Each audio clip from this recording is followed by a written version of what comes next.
Yo utilizo alimentos en migaja o alimentos micropeleteados, llego siempre a los pesos de primera semana, los supero y llego muy bien a los pesos de 5 semanas.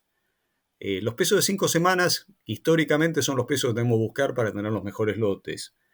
Eso cambió un poco ya en los conceptos y hoy ya no buscamos nada más peso de 5 semanas y peso de 12 y 16.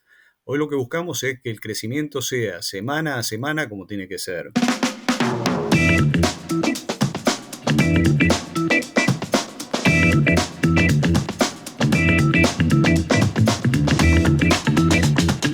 Bueno, bienvenidos a este nuevo episodio de Avipodcast, un encuentro con los principales referentes de la industria avícola en Latinoamérica. Mi nombre es Daniela Libolsi y hoy vamos a hablar sobre el manejo de gallinas ponedoras y para ello contamos con la presencia del médico veterinario Marcelo Ricci. Bienvenido, Marcelo, un gusto tenerte con nosotros. Un gusto para mí, Daniela. Bueno, Marcelo, para los que no te conocen, ¿querés mencionar brevemente cómo ha sido tu formación académica, tus años en el sector, cómo es que te involucraste en la industria avícola? Bueno, no es... A ver, yo escucho muchas veces a la gente que dice, yo desde siempre quise dedicarme a la avicultura. No fue mi caso. Yo estudié veterinaria, yo pensé en dedicarme a grandes animales, a trabajar con vacas en el campo, en reproducción. No se me dio y con los años yo siempre doy gracias a que no se me dio, porque gracias a eso encontré la avicultura. La avicultura la encontré en el año 91. Desde ese año yo estoy trabajando en avicultura. Yo me recibí de veterinario en el año 85, o sea que estuve 5 o 6 años buscando un poco mi destino profesional. Y un buen día llegué a la avicultura y, bueno, yo soy médico veterinario, recibido en la Universidad de Buenos Aires y desde el 91 estoy trabajando en avicultura. Empecé en una empresa que se llamaba Albaida. Esa empresa era una empresa que se dedicaba a la venta de pollitos, pollitas y reproductoras, o sea que había de todo un poco. Me tocó hacer servicio técnico y me tocó recorrer todo el país. Y eso fue muy bueno para mí, realmente, porque me abrió mucho, mucho la cabeza, mucho la mente.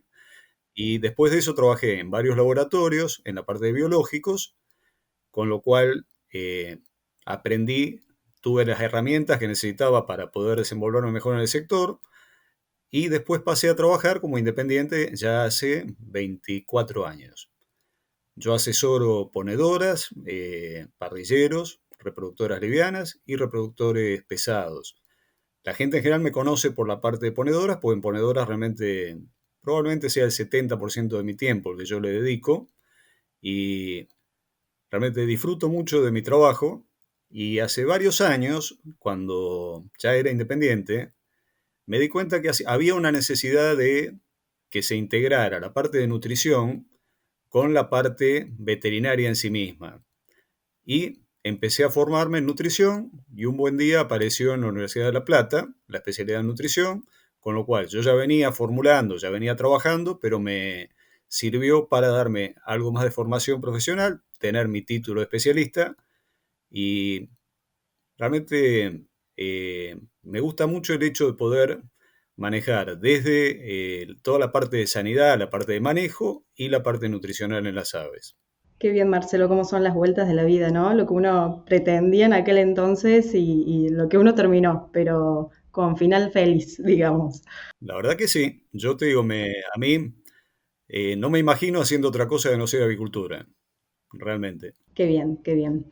Bueno, Marcelo, ya para meternos en la temática del episodio, sabemos que en los últimos tiempos el esfuerzo de la genética ha sido prolongar la vida útil de las aves, estirar cada vez más los ciclos productivos a más de 100 semanas y a la par, por supuesto, mantener buenos parámetros de calidad de cáscara, de persistencia, de número de huevos. Entonces, para muchos surgen interrogantes de cómo hacer para lograr que todo ese potencial genético, toda esa inversión que se generó se pueda expresar. Por lo que te pregunto, ¿qué consideraciones hay que tener en cuenta en las primeras semanas de vida, sobre todo en estas primeras 5 semanas, que es cuando más se correlaciona a la vida productiva del ave? ¿Y qué me puedes decir, Marcelo, de esto? Mira, cuando yo empecé en la avicultura se hablaba de que los ciclos eran hasta las 72 semanas de vida. De hecho, las tablas eran hasta las 72 semanas de vida y las gallinas tenían una persistencia pobre y para mi sorpresa, porque sigue siendo actual la sorpresa, la mejora ha sido increíble. De hecho, se avanzó más de un huevo por gallina alojada por año los últimos 25, 30 años. Y hoy las gallinas, tal como vos lo dijiste, son capaces de llegar hasta la semana 90, 95, siguen con parámetros productivos muy buenos y con calidad de cáscara, yo voy a decir, a partir de la semana 80, 85, razonable y varía mucho si nos podemos extender en el tiempo o no a los sistemas productivos con los que estemos trabajando. ¿Sí? Una cosa es trabajar en galpones convencionales, con juntada manual, y otra cosa es estar moviendo el huevo por conveyors, larguísimas distancias, clasificaciones con máquina. Entonces, no es que en todas las condiciones las gallinas se desempeñan igual y llegan con igual calidad de cáscara hasta el fin de su ciclo. Entonces, respondiendo a tu pregunta, lo primero para mí que es importante y que no siempre es posible, porque las empresas avícolas están donde están, y, pero es muy importante si se hace un proyecto nuevo, decir, bueno, ¿cómo lo voy a hacer? ¿Dónde lo voy a hacer? Entonces, lo primero de todo para poder trabajar con las gallinas un tiempo tan prolongado y como estamos esperando que lo hagan, es tener buenas condiciones de bioseguridad. Y eso es hermoso decirlo y llevarlo a la práctica cuando vos ya tenés algo que ya está armado, prearmado, no es fácil. Entonces, en todos mis clientes lo que yo estoy buscando es, si es un proyecto nuevo, irnos a algún lugar aislado, irnos a algún lugar sin tránsito avícola, eso es fundamental. Y lo otro que es importante es que si ya tengo la granja armada, poder separar la instalación de recría. ¿Sí? Las viejas granjas eran granjas que tenían todo cerca, todo fácil de llegar con la gente, con lo que fuera, y muchas veces los galpones de recría están dentro de la misma granja de postura o mezclados dentro de los galpones de postura. Bueno, eso es algo que para mí es fundamental y es fundamental para esto, porque tenemos que llegar hasta momentos, o sea, tenemos que hacer perdurar el ave con buenos niveles productivos y sin problemas, y la única manera de hacerlo es con bioseguridad. Entonces, ¿cómo empiezan estas primeras 5 semanas? Obviamente hay que recibir pollitas sanas, hay que tener una muy buena pre-recepción. ¿Qué significa eso? Que yo tengo que preparar el galpón para que las pollitas lleguen, se sientan cómodas, se consuman rápidamente, consuman agua, consuman alimento, la temperatura sea la correcta, los niveles de humedad sean los correctos. ¿Qué buscamos en estas primeras 5 semanas, como vos lo dijiste? Buscamos que un muy buen desarrollo del sistema inmunológico, del sistema digestivo. Y para eso necesitamos que consuman inmediatamente. Entonces, si no están las condiciones, no lo hacen. Si no tengo la limpieza, la higiene necesaria, voy a tener problemas sanitarios que van a interferir con esto. Ayuda muy mucho trabajar con alimentos ya sea micropeleteados o alimentos en migajas, que lo toman muy fácilmente, realmente, y de esa manera llegar a la primera semana, por lo menos en el peso de tabla. ¿Se puede llegar con alimentos en harina a los pesos de tabla de primera semana? Sí se puede, pero no tiene la consistencia que tiene cuando estoy trabajando en migajas o micropellets. A mí me pasó en mis inicios que había líneas de aves que eran famosas por no llegar a los pesos. Y yo tenía un cliente que tenía, en Córdoba, en tu Córdoba, tenía un cliente que tenía pollos y tenía gallinas en esa época. Y ese cliente era el único que consistentemente llegaba a los pesos de primera y segunda semana. Y era porque usaba el alimento del pollo. ¿Y cuál era la diferencia del alimento del pollo? Yo en esa época, sin saber nutrición, pensaba, el alimento del pollo debe ser muy bueno, debe ser mejor que lo que estaban haciendo. No, no, era la presentación física. Y eso ayuda muchísimo. Y da consistencia a los resultados. O sea, donde yo utilizo alimentos en migaja o alimentos micropeleteados, llego siempre a los pesos de primera semana, los supero y llego muy bien a los pesos de 5 semanas. Los pesos de 5 semanas históricamente son los pesos que tenemos que buscar para tener los mejores lotes. Eso cambió un poco ya en los conceptos y es, hoy ya no buscamos nada más peso de 5 semanas y peso de 12 y 16. Hoy lo que buscamos es que el crecimiento sea semana a semana como tiene que ser. Y eso Para lograrlo, como dije antes, tenés que tener todas las condiciones de confort, tenés que tener espacio, tenés que tener espacio de comedero, o sea, las aves se tienen que poder mover libremente para consumir cuando ellas quieren, dentro de sus jaulas, dentro de las condiciones que tengamos, a piso. Y lo otro que no puede faltar nunca es agua de buena calidad, agua a la temperatura correcta y disponibilidad de acceso al agua, ¿no? Y lo otro que tenemos también esas primeras 5 semanas es cómo vamos a ir haciendo decrecer la luz, las horas de luz. Y eso va a depender mucho de qué objetivos tengamos en cada empresa. No son iguales los objetivos en todas las empresas. Si yo hago un descenso brusco, voy a lograr un arranque más brusco y el tamaño de huevo finalmente va a ser más chico. Si yo hago un descenso más lento, lo que va a pasar es que después van a arrancar más lentamente y el tamaño de huevo va a ser mayor. ¿En cuánto? No son grandes diferencias, probablemente en 1 o 2 gramos. Bien, en cuanto al manejo de alimentación que mencionaste, que hoy se habla tanto de salud intestinal y cómo repercute en lo productivo y en el bienestar general de esa ave. ¿Cómo hacemos para enfocarnos en esto? ¿Incorporamos fibra? ¿Cómo manejamos el tamaño de partícula? Que si bien algo mencionaste, ¿querés ampliar un poco esto, Marcelo? Sí, en realidad yo lo que les dije, bueno, yo trato de arrancar la primera semana con alimento en migajas. En ese caso, el tamaño de la partícula, la molienda, es una molienda fina, porque si no, no la podés compactar. Pero ya a partir de la segunda, tercera semana, uno trata de trabajar con partículas más grandes. Trabajar con partículas más grandes te permite un mayor tiempo de retención a nivel de molleja. Y entonces es como como mejor va a estar aprovechando ese alimento. ¿Está? Entonces, a partir de la tercera semana, cuarta semana, yo ya estoy trabajando con una molienda prácticamente igual a la que estoy usando en aves adultas. Cuarta semana, te diría.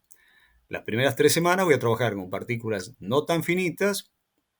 Normalmente decimos con zaranda de 3 o zaranda de 4 milímetros. Y ya a partir de la cuarta, quinta semana, con zaranda de 4 o de 6 o de 8 milímetros. ¿Está? O sea, ya vamos a querer que la partícula quede retenida. Y con respecto a la sanidad intestinal, vos hablaste de fibra. La fibra históricamente era un enemigo del crecimiento, pero ya hace muchos años, ya hace como 10 años o 15, que entendimos que la fibra es parte necesaria para que haya un buen aprovechamiento del alimento y una mejor digestión, ¿sí? Entonces, sí tratamos de trabajar con niveles de fibra crecientemente altos durante la crianza. Las primeras semanas será un nivel más bajo de fibra, pero no, más bajo no significa sin fibra. Y sobre las 7, 8 semanas en adelante voy a trabajar con más porcentaje de fibra. Para fibra, acá en Argentina tenemos la enorme fortuna de contar con girasol, con afrechillo de trigo. En otros países tienen también afrechillo de algodón, tienen cascarilla de soja que nosotros también tenemos. Hay muchas fuentes de fibra que no sea soluble y que permita un mejor aprovechamiento de ese alimento que están comiendo. Cada minuto que nosotros logremos de tener más retención a nivel de molleja, va a tener más tiempo el alimento de mezclarse con los ácidos, con enzimas, y va a ser mucho más fácilmente aprovechable y mejor aprovechable. Bien, y me gustaría preguntarte, según tu experiencia, ¿cómo hacemos para manejar un periodo tan delicado como lo es la prepuesta al pico de producción, que es una etapa que significa un cambio grande para el ave, donde hay un traslado, donde hay un estrés, donde el ave sigue creciendo? ¿Cómo deberíamos manejar este periodo? Perfecto. Hay algo de lo que yo no te hablé y que tiene que ver con lo que estamos hablando y es los tratamientos de pico. ¿Sí? Tenemos que evitar maniobras que desuniformen los lotes y que hagan que los lotes se atrasen. Nosotros, como dije antes, necesitamos que semana a semana vayan teniendo la tasa de crecimiento que las aves precisan tener para ir cumpliendo sus metas de crecimiento y desarrollo orgánico. Primero, como dije antes, la parte digestiva, la parte inmunológica y después la parte, obviamente, osteomuscular. Cuando ya me acerco al Entonces, en ese periodo, eh, todavía no lo tenemos disponible en todas las empresas en Argentina. Yo creo que cuando tengamos disponible despique infrarrojo en planta de incubación de calidad, yo creo que ya prácticamente no se va a hacer más tratamiento de pico en el campo, y eso es una interferencia muy grande que no van a tener ya las aves en su crecimiento. Pero como dije recién, tiene que estar hecho de muy bien, de muy buena calidad. Hoy que no lo tenemos, el despique debe hacerse para mí lo más temprano posible. Hace unos años, si vos me escuchabas dar una charla, yo hubiera dicho el despique hay que hacerlo entre la sexta y la octava semana. Hoy yo en la mayoría de mis clientes los despiques los estoy haciendo desde los 17 días y trato de no pasarme de los 35 días para no afectar el desarrollo de esas aves. Porque ¿qué necesito yo? Llegar al momento que vos me preguntaste recién. Llegar al traslado y al momento en que el ave va a estar formando hueso medular, que es el hueso de reserva que va a necesitar para poder liberar calcio sin perder tanta masa ósea, y eso es alrededor más o menos de las 15, 16 semanas. Ahí hay, desde el punto de vista nutricional, hay dos maneras de encararlo. Una es trabajar con fórmulas de prepostura, que es la forma más histórica y la forma que más conocemos todos. Y hay otro concepto más nuevo que se llama fórmulas híbridas. Si yo me pongo a hablar de eso, nos quedamos hoy hablando nada más que de eso, pero el concepto es el siguiente.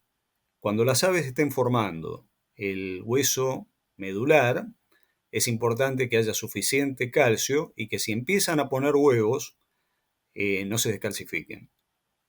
Y eso da lugar a manejos de alimentación distintos.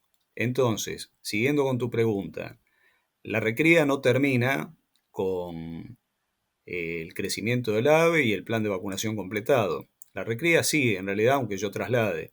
Entonces, al momento del traslado es fundamental que no falte alimento. Parece tonto decirlo, pero no es fácil que se pueda mantener la alimentación bien cuando ya se sabe que se está trasladando. Hay que poner foco en eso, pues si yo pierdo 1 o 2 días de buena alimentación, además de la adaptación a la jaula, las aves al final de esa semana venían perfectas de peso hasta la semana 15, trasladé y en la 16 quizás las tengo pesando menos que antes. Y me salí de todo lo que hablé hasta ahora. Entonces, tenemos que cuidar que el traslado sea, vamos a decir una palabra ampulosa, gentil con las aves, que las aves no lo sufran, ¿sí? Y que tengan la adaptación lo más rápido posible a la jaula de producción. ¿Cuándo estamos hablando de manejo en jaula? ¿Está bien? ¿Qué es importante en esa recría que yo hice?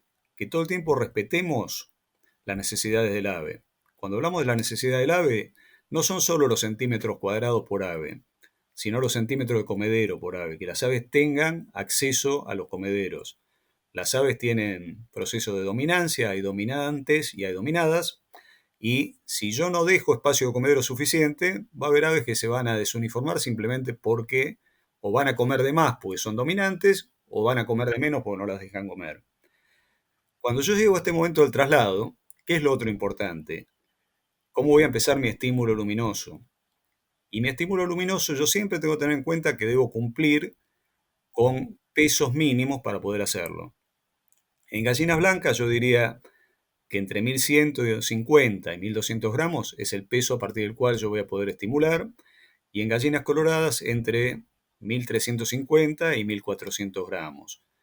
Si yo estoy en un mercado que valora muchísimo un tamaño de huevo grande, más que nada en gallina color, quizás tenga que esperar un poco más para estimular. De esto hablan siempre por España, que es un país que busca un tamaño de huevo, paga muy bien un tamaño de huevo en gallinas coloradas muy, muy grande. Pero como rutina yo te diría para gallinas color 1350, 1400 gramos. Y las aves tienen que ser parejas.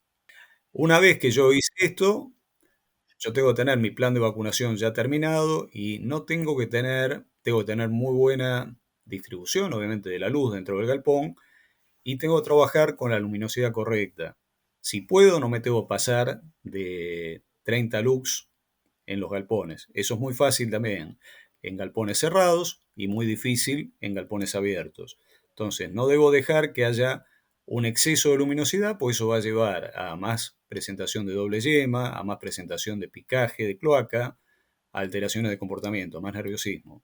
Bien, y Marcelo, para ir terminando, la pregunta que te voy a hacer a continuación, si bien es muy amplia, con muchas aristas, creo que puede servir para marcar los puntos claves que no pueden ser pasados por altos.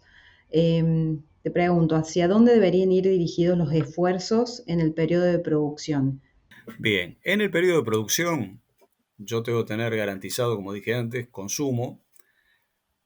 Hay algo que yo no lo dije y que es importante en producción, pero se empieza en crianza, y es, yo debo lograr, como dije antes, yo voy a estar trabajando con partículas relativamente grandes, pero al mismo tiempo yo tengo muchos finos.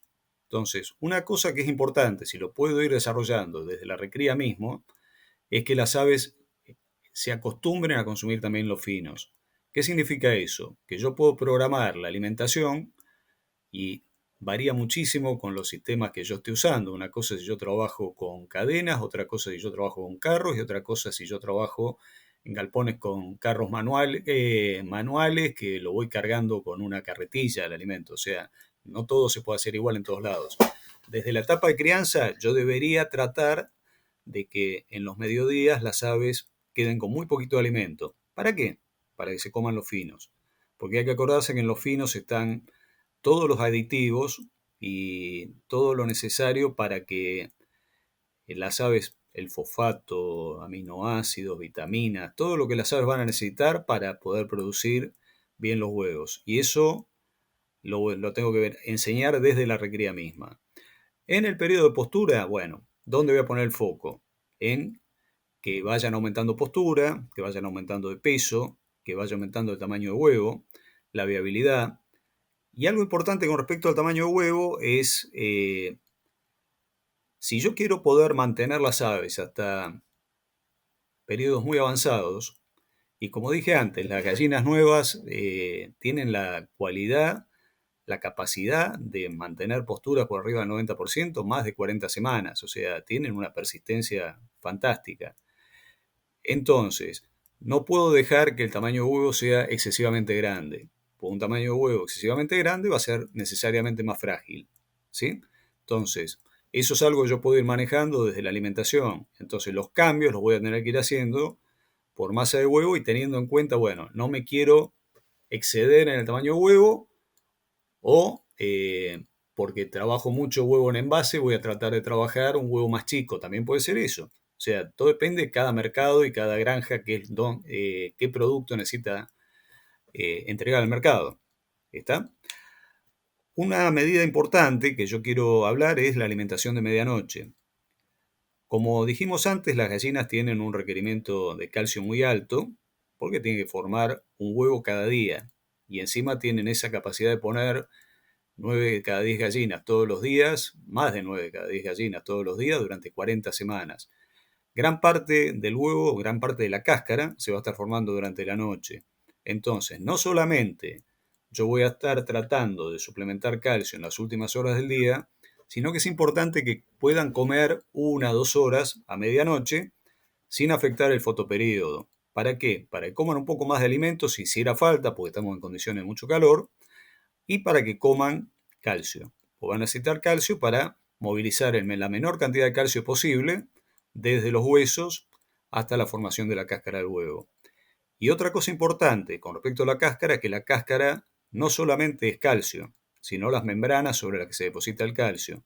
Entonces, tienen que tener muy buena disponibilidad de minerales para que se forme correctamente esa membrana que es de proteínas y de hidrato de carbono y que precisa que haya minerales para que se vaya formando de manera adecuada en los cuerpos mamilares sobre los cuales se va a depositar después el calcio en forma de empalizada.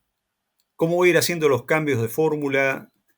Lo dije recién, en base a masa de huevo y teniendo en cuenta que a medida que yo voy avanzando en edad, el ave va perdiendo la capacidad de aprovechar de manera full el calcio. Entonces voy a ir trabajando, voy a ir cambiando las relaciones de calcio y fósforo de acuerdo a las necesidades de las aves. Si hace falta voy a estar trabajando con vitaminas D más activas para que aproveche mejor esto. Y tengo que cuidar en todo momento que el hígado se mantenga sano, pues si el hígado no se mantiene sano, no solamente no voy a formar buena cáscara, sino que no voy a formar buena yema, buena clara, bueno de todo. Entonces, las calidades de las materias primas deben ser buenas, debe haber, debemos estar cubiertos para si aparecen micotoxinas que nos puedan causar daños a nivel intestinal, a nivel hepático, y si hace falta se van a usar también protectores hepáticos, no es la rutina. ¿Tá?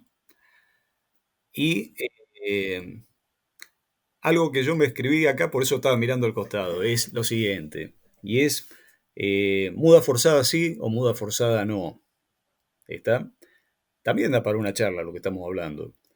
Depende mucho de los mercados, depende mucho del costo de materias primas. A mí nunca se me ocurriría hablar de muda forzada en un mercado como el ecuatoriano, el colombiano, en el cual la gallina vieja tiene un valor de venta altísimo. ¿Sí? Ahí no, ¿para qué voy a hacer muda forzada cuando parte del negocio está en la venta de esa gallina vieja? Pero en países donde el valor de la gallina es muy bajo, como Argentina, eh, la muda forzada puede ser interesante si hay un mercado que pide huevo grande. Entonces, eso es algo a tener en cuenta. Y depende, el análisis económico es lo que hay que hacer para saber qué es lo que uno si va a ser muda o no va a ser muda. ¿Está? En general los análisis económicos dan como que no hay que hacer muda, pero depende. Si a mí me van a pagar muy bien un huevo grande, muy buena calidad, quizás los números cambian y mucho. Bien, creo que abordaste todos los puntos a considerar. Bien, y finalmente, a modo de cierre, ¿alguna conclusión, alguna recomendación para toda la audiencia que está escuchando que tenés para comentarnos, Marcelo? ¿Cuáles son los límites para mí? Y los límites son dos. Uno es llegar a edades avanzadas con buena calidad de cáscara, con buena calidad de huevo. No importa, aunque a mí me encanta llevar la cuenta de todos los huevos que las aves producen, un cliente me enseñó hace muchos años y es válido para todos que lo que valen son los huevos vendibles. ¿Tá? Entonces, una de las limitantes es, sí o sí tengo que buscar llegar con huevos de buena calidad y que esos huevos de buena calidad lleguen hasta el empaque, lleguen hasta el cliente. Entonces, hay granjas donde es imposible llegar a edades tan avanzadas porque por un motivo u otro, cuando se diseñó la granja no se tuvo en cuenta que el huevo tenía que ser trasladado. Yo tengo un cliente en el cual hay que hacer en el galpón más lejano para llegar hasta la sala de clasificación, 650 metros para llegar, el huevo tiene que recorrer 650 metros. O sea, no hay manera que no se vaya golpeando por el camino, haciendo microfisuras, dañando y que tenga pérdidas de muchos huevos. Entonces, el diseño de la granja es fundamental cuando yo empiezo con esto y tener en cuenta que no se puede hacer lo mismo en todos lados. La segunda limitación que yo veo es que todavía no la tenemos resuelta, es que naturalmente a partir de la semana 80 empieza a aumentar, 75, 80, empieza a aumentar la mortandad de las gallinas. Y hay muchas cosas que yo puedo hacer para reducirlo, pero no lo puedo evitar. Entonces yo me tengo que poner un objetivo que es cómo voy a trabajar en luminosidad, en el desarrollo de esa ave desde de las primeras semanas de vida, para que cuando llegue a la semana 75, 80, 85, no pasarme de un 0,25% semanal de mortandad. Es un montón. Sin embargo, es muy difícil lograr que se muera menos la gallina a partir de esa edad. Entonces, esas son limitantes que hay. Y conclusiones. Cuando yo entré a la avicultura, los objetivos de producción eran modestos, ¿sí? Hoy estamos hablando de que es normal superar los 375, llegar a 380 huevos por gallina alojada a la semana 80. Si yo no tengo buenas medidas de bioseguridad, como dije antes, si no tengo una buena crianza y no tengo condiciones de confort para el ave toda su vida, es imposible. ¿Tá? O sea que tengo que cuidar eso todo el tiempo. Genéticamente las aves pueden llegar hasta la semana 100 con cerca del 75% de postura de huevos diaria, real, en el galpón. O sea que la genética está. Entonces, ¿quiénes somos los que tenemos que estar a la altura de la genética? Los avicultores, los veterinarios, el personal de la granja. Y entonces, ¿qué es lo que tenemos que tener? Un muy buen seguimiento y mucha comunicación, porque las gallinas son fantásticas. Los que tenemos que estar a la altura de las gallinas somos nosotros. Bien. Eh, para terminar, siempre le pedimos a nuestro invitado que nomine a algún profesional que crea relevante para compartir sus conocimientos y su experiencia en un próximo episodio de mi podcast. ¿Tenés en mente a alguien? Tengo dos personas en mente. Una no es latinoamericano, es español, es Fernando Carrasquer, que es un veterinario que está en H&N y que tiene muy claros los conceptos. A mí me encanta escucharlo y charlar con él, los conceptos de manejo, de sanidad, de bioseguridad. Creo que vale la pena para el podcast él. Y la otra persona es un colega más joven que yo, que es Agustín Ablanedo. Y Agustín es nutricionista y creo que también tiene cosas muy interesantes para aportar si charla con ustedes. Perfecto, Marcelo, vamos a intentar comunicarnos con ellos entonces. Te agradecemos un montón tu predisposición y tu experiencia para que puedas compartirlo acá con nosotros. Te agradecemos un montón. Muchas gracias a vos, Daniela. Un gusto.